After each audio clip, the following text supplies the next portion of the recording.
She didn't expect the letter to find her. People like her weren't supposed to be located by anything official, not by mail carriers, not by bills, certainly not by inheritance notices. But that morning, huddled with her daughter beneath the overhang behind the diner, Mara Reed watched a woman in a county jacket scan the alley with a puzzled face, holding an envelope like it was a bird that refused to land. "Mara Reed?" she called, uncertain but determined. Mara froze.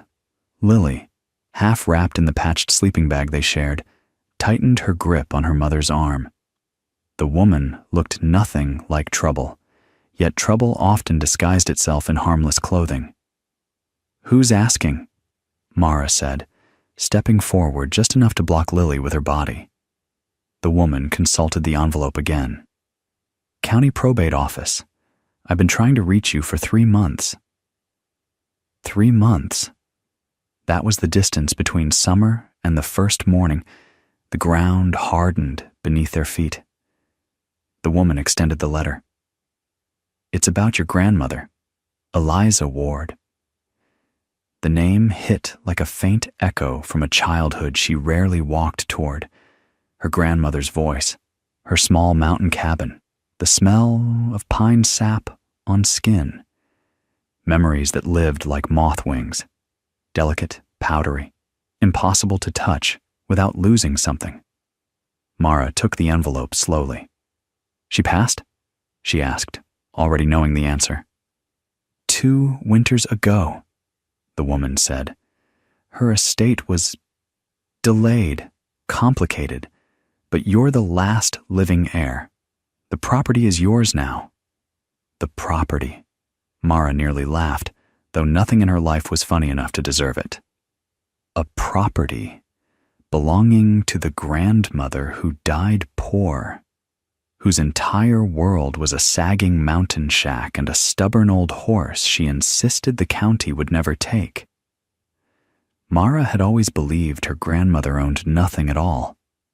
Loss had a way of teaching you that people like you inherited only debt, regret, and maybe the shape of someone else's mistakes.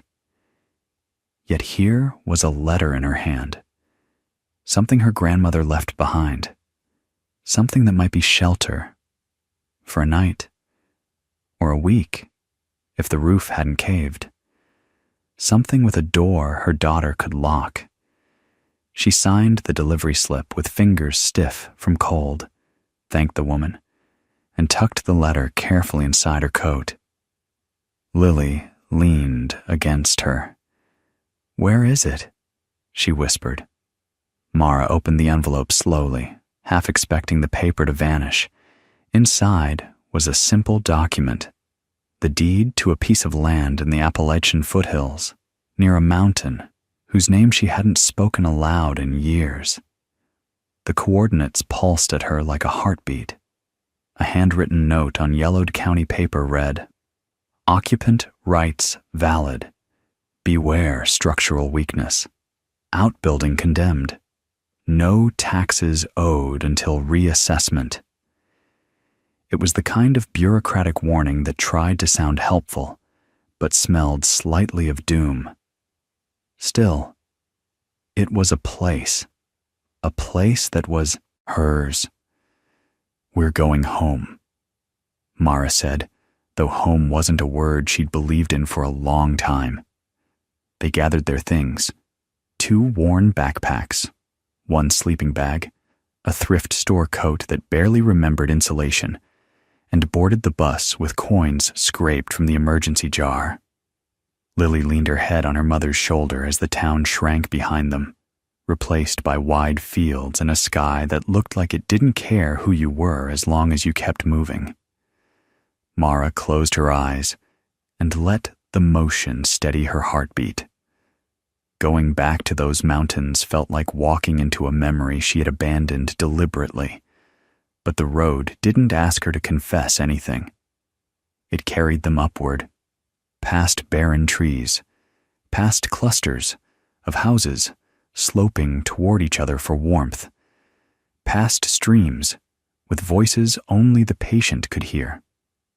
The bus rattled through the last paved stretch before climbing toward the foothills. By the time it stopped at the end of the route, a gravel turnout near an abandoned gas station, twilight had begun folding itself across the ridges. Mara slung their bags over her shoulder, took Lily's hand, and began the walk down the narrow mountain road she'd last seen at 17. The air was sharper here, thinner in a way that forced you to breathe honestly. The forest rose in tall, quiet lines on either side. Lily's breath clouded in front of her, small but determined. "What was she like?" Lily asked. "Grandma Eliza?" Mara hesitated. "Stubborn," she said. "Kind in ways that didn't look like kindness. She believed the mountain taught you what you needed to learn." "What did you learn?" Lily asked.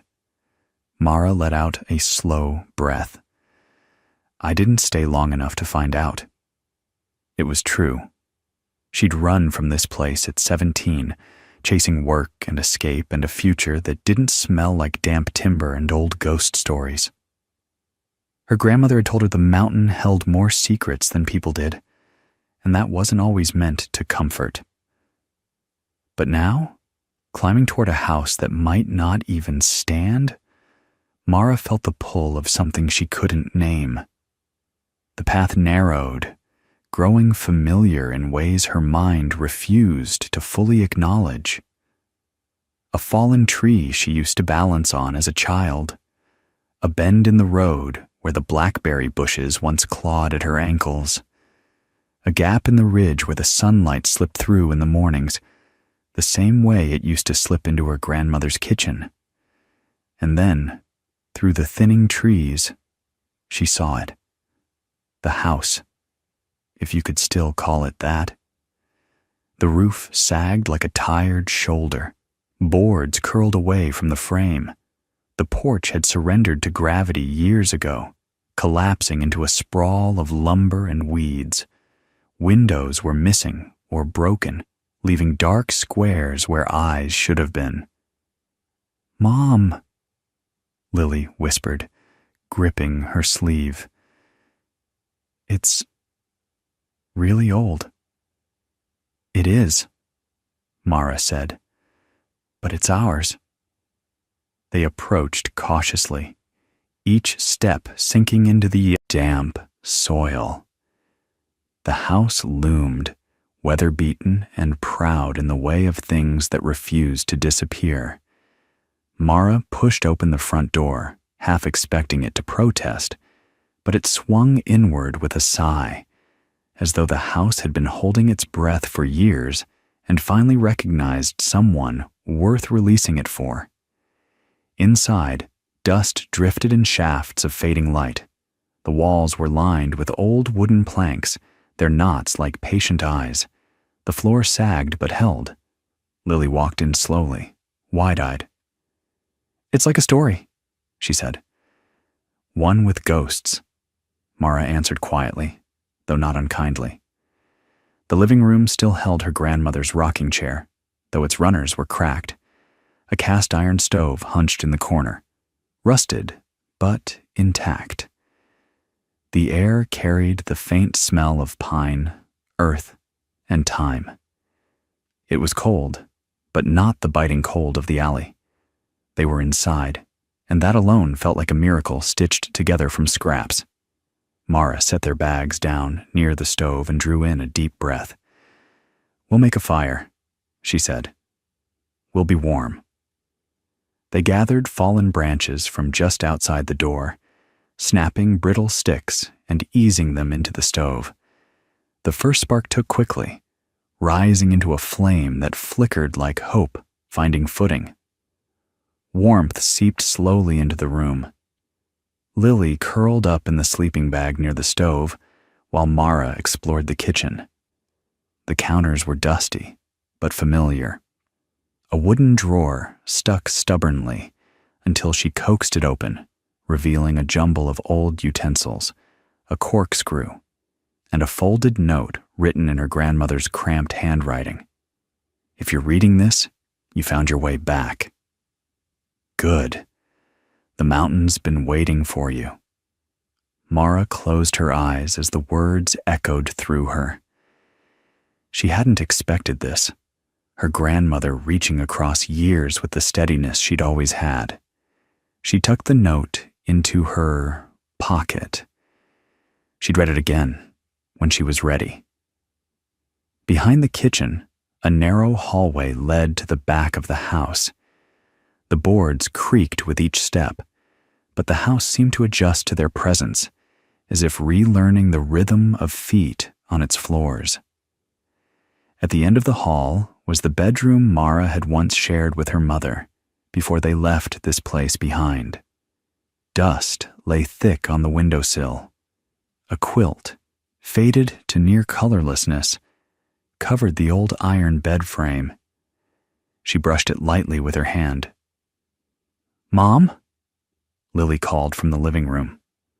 "There's something outside." Mara hurried back, heart thudding. Through the cracked front window, she saw a shape moving slowly across the yard. Large, lumbering, familiar in an ache-deep way she couldn't immediately place.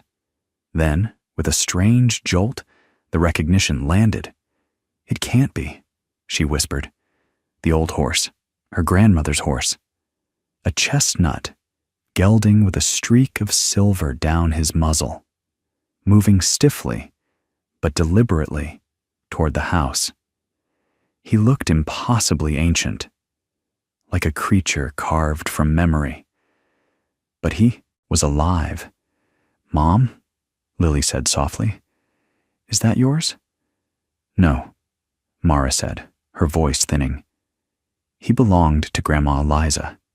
The horse stopped a few feet from the porch, what was left of it, and met Mara's gaze with an expression that felt almost human, as though he had been waiting too. Mara stepped outside carefully, hands raised slightly. "Easy, boy," she murmured, though her voice shook. She reached toward him, and he lowered his head until his muzzle pressed gently against her palm. His breath was warm, steady. Lily stood beside her, awestruck. "What's his name?" "Sage," Mara whispered. She swallowed. "He was the last thing my grandmother cared for." Sage flicked his ear, then nudged Mara's coat pocket. She frowned, reaching inside, and pulled out the folded note she'd found in the kitchen drawer. The horse nudged it again, almost insistently. "What is it?" Lily asked. Mara opened the note fully for the first time. The handwriting trembled with age, but the words were clear. "If Sage is still alive, follow him. He remembers what I couldn't tell you." Goosebumps rose along her arms. Sage stepped back, turned slowly, and began walking toward the tree line behind the house. "Mom," Lily whispered. Mara hesitated. The sky was darkening. The forest loomed. Following a half-ghost horse into the woods was not the sort of decision any rational person would make at dusk.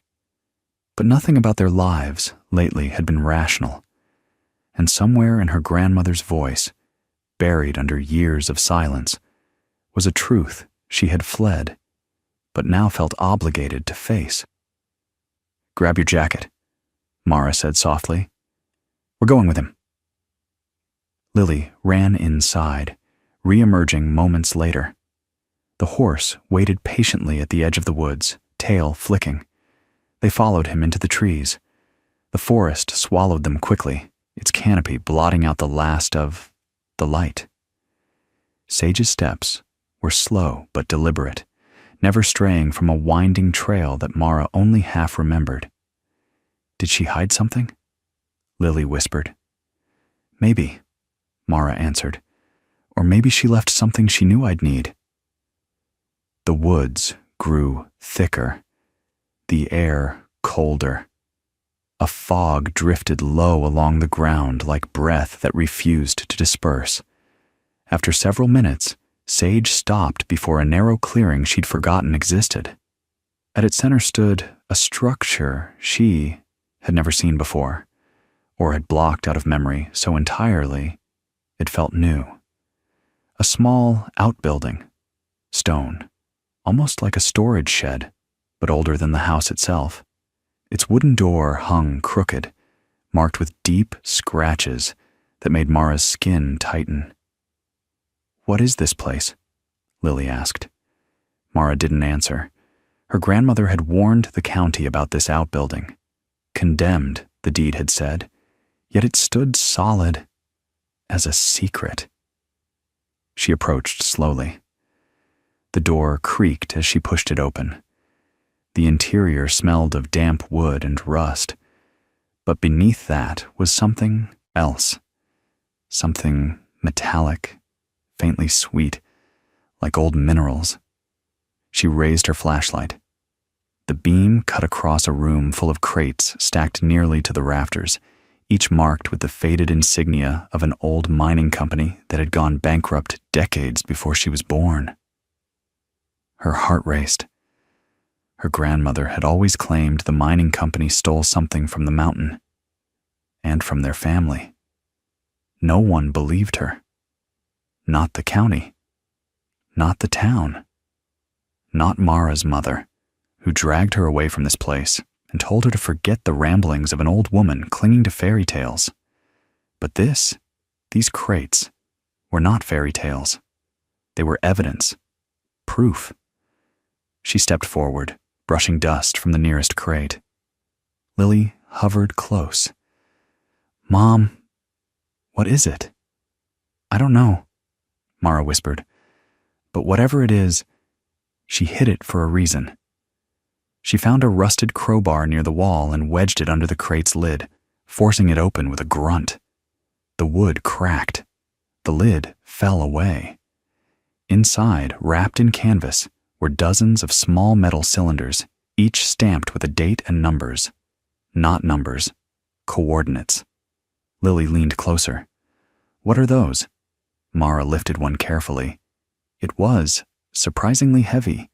The metal felt warm despite the cold air. She had seen objects like this in documentaries, in old geological surveys, core samples, bedrock cores, geological profiles taken from deep beneath the mountain.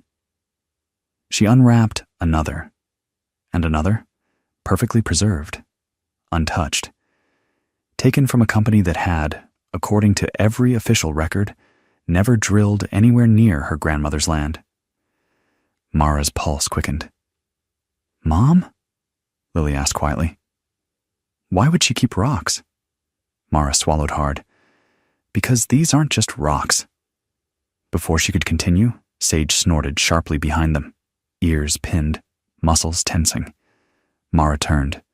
The horse backed away from the shed, nostrils flaring at the darkness beyond the trees. Something moved there. Not an animal, not wind. Something heavier, watching. Mara's breath caught. Whoever, or whatever, had been waiting was no longer patient, and her grandmother's secret was much bigger than a mountain's memory. "Lily," Mara whispered, gripping her daughter's hand. "We need to go. Now." Sage pawed the ground urgently. The forest grew unnervingly still. Mara shut the crate, grabbed the nearest core sample, and pulled Lily close as they stepped out into the cold air. Something cracked a branch in the darkness. Too deliberate. Too close. Mara's grandmother had warned her. The mountain teaches you what you need to learn. Tonight, the lesson was beginning, and someone else knew they were here. The house waited like a held breath. The forest pressed inward. Sage nudged them urgently toward the path. Mara didn't look back. She didn't need to. She could feel eyes in the trees, and her grandmother's voice pushing her forward. The secret had been found, and the mountain was no longer silent. Mara barely slept that night. Every time the house shifted, the sound felt like someone testing the floorboards. When wind moved through the trees, it seemed to whisper her name, reminding her that the mountain held more history than she could see. She dreamed in uneasy flashes, her grandmother hauling heavy crates alone, lanterns swinging, while men in company jackets turned away as if silence were part of their contract. When morning finally came, she rose exhausted, but Lily woke with the soft confidence of a child who believed that if her mother kept moving, everything might yet find balance. Frost coated the yard in pale crystals. Sage stood near the porch, breath puffing, ears pointed toward the tree line like a sentinel planted by the mountain itself. Mara brewed thin tea in a dented pot and set the wrapped core sample on the table beside the deed. The metal cylinder looked ordinary now, but its presence filled the room like pressure beneath stone. "What if it's nothing?" she whispered. Lily shook her head with simple certainty. "Grandma hid it. That means someone didn't want it found." Mara knew that truth carried weight, especially when buried deep. They had to find someone who could read the stone, someone the town wouldn't dismiss as quickly as they dismissed Eliza years ago. Mara wrapped the sample carefully in a towel, placing it in her backpack.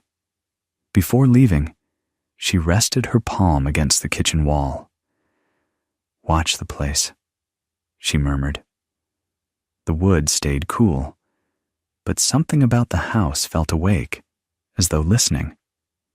Sage followed them to the edge of the yard, then stopped deliberately, watching the tree line with the protective stillness of an animal that understood danger, lived in silence as much as in action.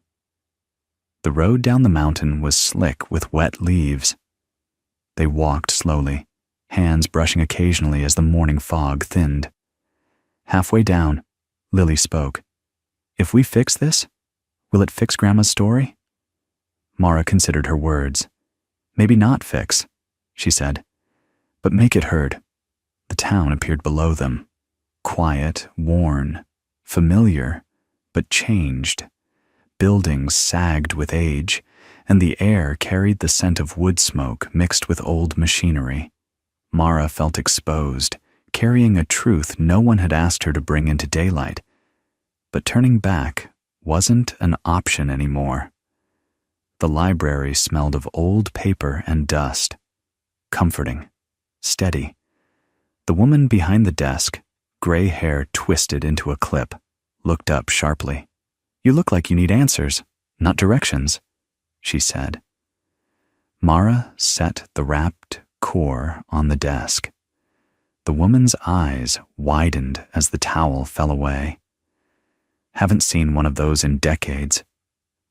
When Mara explained they'd found crates full of them behind her grandmother's house, the librarian stiffened.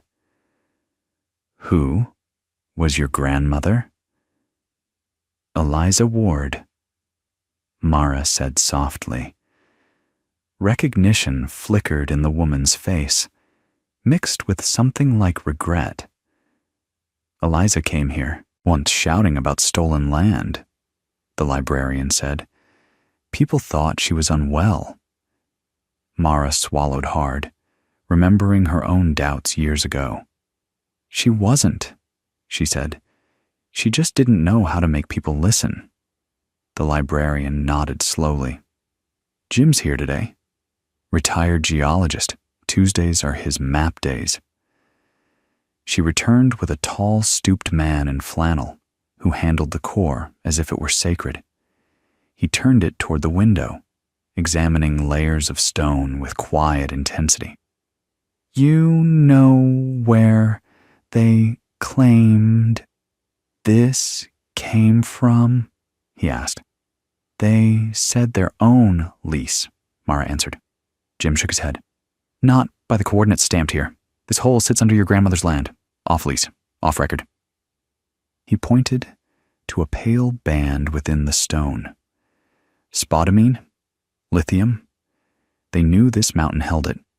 They drilled quietly. They hid it. And they were hoping no one would ever piece it together. The librarian let out a small gasp. She tried to prove it back then. Mara steadied herself. She wasn't wrong, she said. Just alone. Jim exhaled slowly. You need a lawyer willing to get loud. Harper's office sat in an old white house with a crooked sign reading, "No appointment. No problem." The lawyer, mid-40s with tired, sharp eyes, listened without interrupting as Mara laid everything out. The letter, the shed, the crates, Jim's conclusions. Harper examined the core, then nodded. Jim's the best we've got, and this stamp tells a story Fault and Energy won't want told. She slid a contract across the desk. I work on contingency. If we win or settle, I take a cut. If we lose, you owe nothing. But this? She tapped the core. This has teeth. The following weeks blurred into paperwork, affidavits, and interviews. Jim wrote a sworn statement explaining the mineral layers. The librarian unearthed old meeting notes where Eliza had been dismissed as misinformed. A retired drill technician came forward with a brittle ledger documenting off-lease samples and warnings ignored by the company. In the margins of one page, in familiar handwriting, Mara found samples with E. Ward now. Mountain remembers. The evidence grew heavier. Fulton Energy responded with a thick stack of denials, claiming confusion, faulty memory, and forged stamps. At the preliminary hearing, the company lawyer suggested Eliza had been unstable.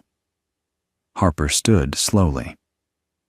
Poverty isn't instability, she said. It's what happens when people with power decide some voices aren't worth hearing. The courtroom shifted. The judge ruled the case would proceed. Not long after, Mara noticed a man in a dark parka trailing them around town. Sometimes he waited near their truck. Once she saw him standing at the tree line near the mountain road, still as a post. She tried to reassure herself it was coincidence, but dread nestled in her ribs. The confrontation came on a dim afternoon when Mara found an SUV angled across the mountain road. She stopped the truck a safe distance. The man stepped out, hands visible. "Ms. Reed?" he said. "Daniel Carter, Fulton Energy." Lily stiffened beside her. "We both know where this is heading. Let's avoid the mess." He offered an enormous sum in exchange for rights and silence. The number made Mara's breath catch. Safety, stability, everything she'd never had seemed suddenly within reach. "If you're offering that," she said, "it's worth more." His expression hardened. "Court is unpredictable," he said. "Neighbors resent scandals. A settlement keeps things peaceful." "Silent," she corrected. "That's not peace." He stepped closer. "You're making a mistake." Mara held his gaze. "If I make one," she said, "it'll be mine." He moved aside, allowing her to pass. Sage met them in the yard, ears back, body taut. Harper fumed when she heard about the roadside offer. "He's rattled," she said. "If they're negotiating in the shadows, they're scared of daylight. Good. Let's drag them into it." The fight felt bigger now, larger than money, larger than revenge. They prepared for trial. Harper organized the evidence like a general planning a siege. Jim rehearsed his testimony. The retired technician practiced reading his own shaky notes aloud. Meanwhile, town gossip swelled. Some applauded Mara. Others muttered about troublemakers. One evening, Harper arrived breathless. "They blinked," she said, placing a folder on the table. "They're offering a settlement. Massive. Larger than I hoped. Someone higher up got nervous." The figure was staggering, enough to change everything about how Mara and Lily lived, enough to protect the mountain for generations. "What do they want in return?" Mara asked. "Mineral rights," Harper said, "with restrictions. They can drill underground but can't touch surface land or water sources. And I demanded no non-disclosure clause. You'd be free to talk. If we go to trial, we might win more or lose everything." Mara's hand hovered over the paper. She thought about her grandmother's stubbornness, about the years she spent warning people who laughed at her. She thought about Lily's worn shoes and their barely insulated kitchen. Justice mattered, but so did security, and the mountain still needed a guardian.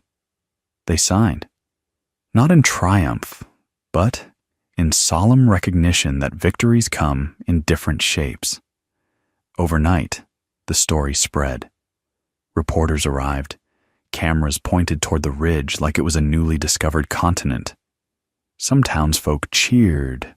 Others grumbled about outsiders stirring up the past, conveniently forgetting the company's trespass began the story decades earlier. Mara ignored the noise. She focused on the mountain, on the house that no longer felt abandoned, on the feeling that something buried had finally been allowed to breathe. The first transfer hit her account like a silent shockwave. Money didn't transform her, just quieted the constant fear humming under her thoughts. The roof was replaced, the windows repaired.